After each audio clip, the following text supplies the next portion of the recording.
Assalamualaikum warahmatullahi wabarakatuh. Pada pertemuan kali ini dalam rangka memenuhi tugas UAS, saya akan menjelaskan tahapan 4 era teknologi komunikasi menurut Everett M. Rogers. Tahapan ini yang pertama akan membahas profil Everett M. Rogers dan teori komunikasi.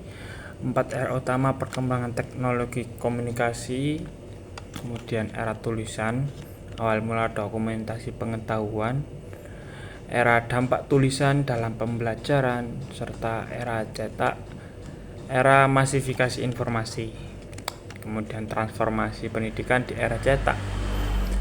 Ada era telekomunikasi menembus batas jarak, kemudian aplikasi telekomunikasi dalam komunikasi pembelajaran.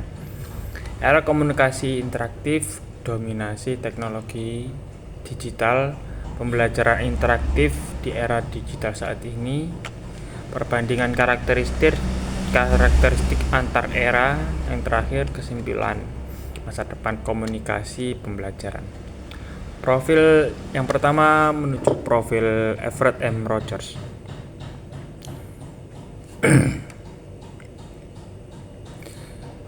Difusi, tahapan utama evolusi teknologi komunikasi menurut teori Rogers.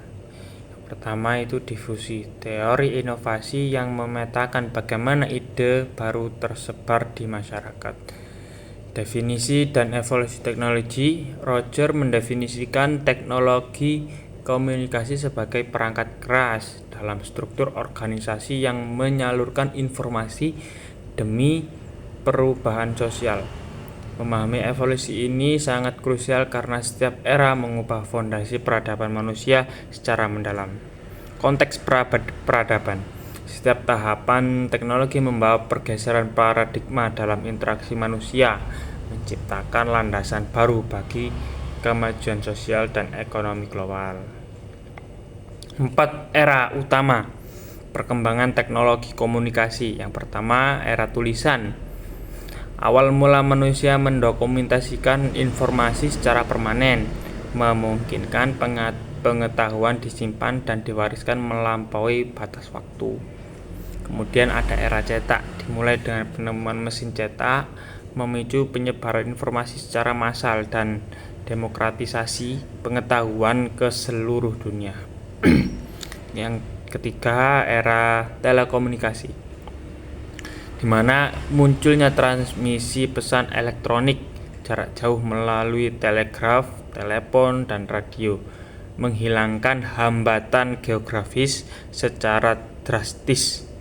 Yang terakhir, era interaktif, komunikasi dua arah digital yang didukung oleh AI, memungkinkan interaksi waktu nyata dan personalisasi konten secara otomatis.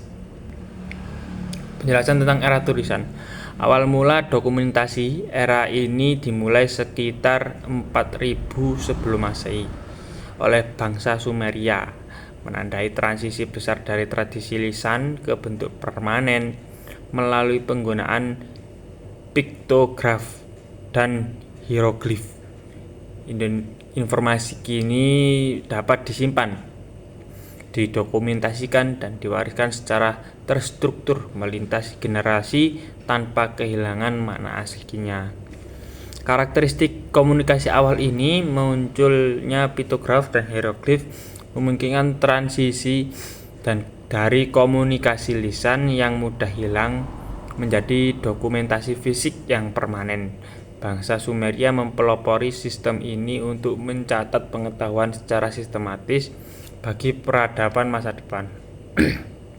Dampak dari era tulisan dalam pembelajaran yakni evolusi sumber belajar, munculnya catatan dan naskah sebagai sumber belajar utama yang memungkinkan pengetahuan diwariskan antar generasi secara lebih akurat dan terstruktur. Kemudian sistem pendidikan. Awal mula sistem pendidikan formal yang terstruktur, dokumentasi tertulis, memungkinkan siswa belajar secara mandiri tanpa kehadiran fisik pengajar langsung. Kemudian dilanjutkan dengan era cetak, era masifikasi informasi. Revolusi mesin cetak dipicu oleh penemuan Johannes Gutenberg pada tahun 1456, memungkinkan produksi buku massal dengan biaya terjangkau yang mengubah tatanan literasi dunia. Dampak standarisasi mendorong standarisasi bahasa dan penyebaran ide luas ke berbagai lapisan masyarakat, menjadikan sistem pendidikan lebih terstruktur melalui teks cetak. Tahapan informasi pendidikan di era cetak.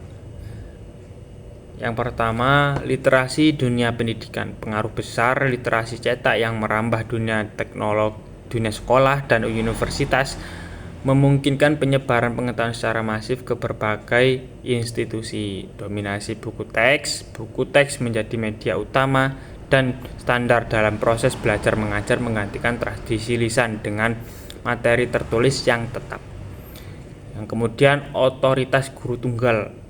Guru berperan sebagai otoritas tunggal penyampaian informasi terstruktur, memegang kendali penuh atas kurikulum yang berbasis teks cetak. Kemudian, kurikulum seragam. Terbentuk sistem kurikulum yang seragam untuk banyak siswa sekaligus, menciptakan efisiensi dalam sistem pendidikan massal modern. Era telekomunikasi menembus batas jarak. Perkembangan teknologi pengiriman pesan jarak jauh yang mengatasi hambatan ruang secara efektif melalui media audiovisual yang cepat. Pioner telegraf Morse pada 1844 menandai awal revolusi komunikasi jarak jauh, memungkinkan pengiriman informasi instan melalui kode elektrik untuk pertama kalinya. Ekspansi media massa, muncul telepon, radio, dan televisi yang memungkinkan penyebaran informasi secara massal dengan kecepatan melampaui garis geografis. Pada grafik ini, dampak revolusi telegraf. Penemuan Morse memungkinkan lonjakan eksponensial dalam volume pesan lintas negara yang sebelumnya memakan waktu berminggu-minggu. Peningkatan ini dari jarak 1944 hingga era radio dan TV meningkat secara drastis. Kemudian aplikasi telekomunikasi, inovasi pembelajaran jarak jauh. Era ini menandai penggunaan radio dan televisi untuk edukasi luas. Media audiovisual mulai memperkaya kelas, mengubah komunikasi dari sekadar teks menjadi bentuk yang lebih variatif dan dinamis sesuai perkembangan difusi inovasi pendidikan. Apa itu difusi? Difusi inovasi pemanfaatan media siaran dan audiovisual menciptakan pengalaman belajar yang lebih interaktif melampaui batas teks konvensional di perguruan tinggi.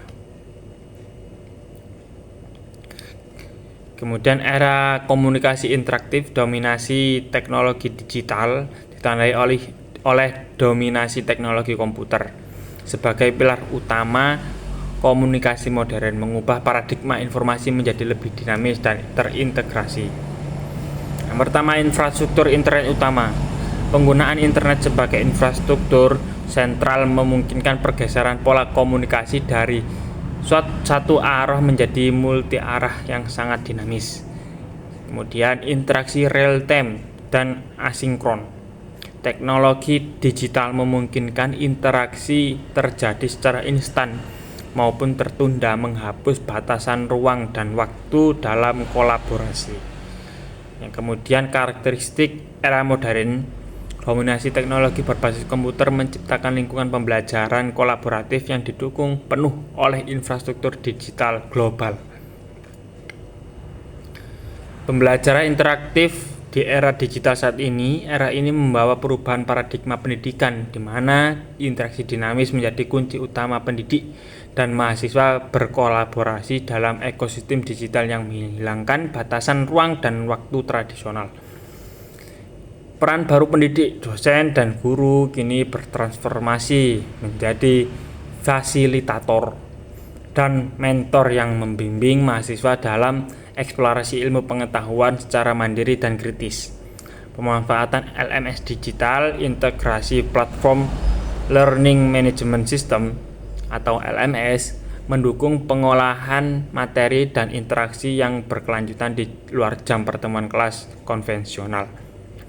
Yang terakhir, kolaborasi aktif mahasiswa. Mahasiswa terlibat secara intensif dalam diskusi daring dan proyek bersama, menciptakan ekosistem belajar yang kooperatif dan berbasis pada pemecahan masalah nyata.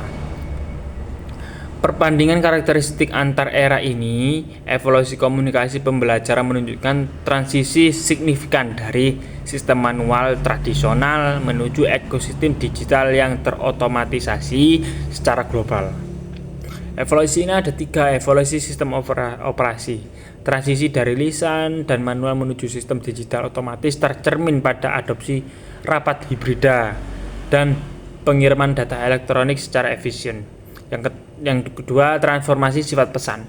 Perubahan dan informasi yang terbatas menjadi sangat melimpah dan cepat, memungkinkan akses laporan finansial dan data secara real time bagi pengguna. Dinamika interaksi jaringan bergeser dari pola linear satu arah menjadi jaringan interaktif yang dinamis, kolaboratif, dan saling terhubung dalam ekosistem pembelajaran modern. Masa depan komunikasi pembelajaran. Pilar transformasi digital fokus pada integrasi teknologi interaktif, skalabilitas metode belajar, dan pengembangan ekosistem pendidikan yang fleksibel. Teknologi bukan sekedar alat, tetapi pengubah cara manusia belajar, menuntut adaptasi terus-menerus dalam landscape pendidikan global. Yang pertama, adaptasi teknologi interaktif. Pentingnya beradaptasi terhadap teknologi interaktif demi efektivitas pembelajaran yang mampu merespon kebutuhan individu secara dinamis. Yang kedua, kolaborasi dan fleksibilitas. Kolaborasi dan fleksibilitas menjadi kunci utama pendidikan masa kini untuk menciptakan transformasi sistematik yang berkelanjutan. Sekian dari saya. Semoga pada pertemuan ini dapat menjadi ilmu yang bermanfaat. Assalamualaikum warahmatullahi wabarakatuh.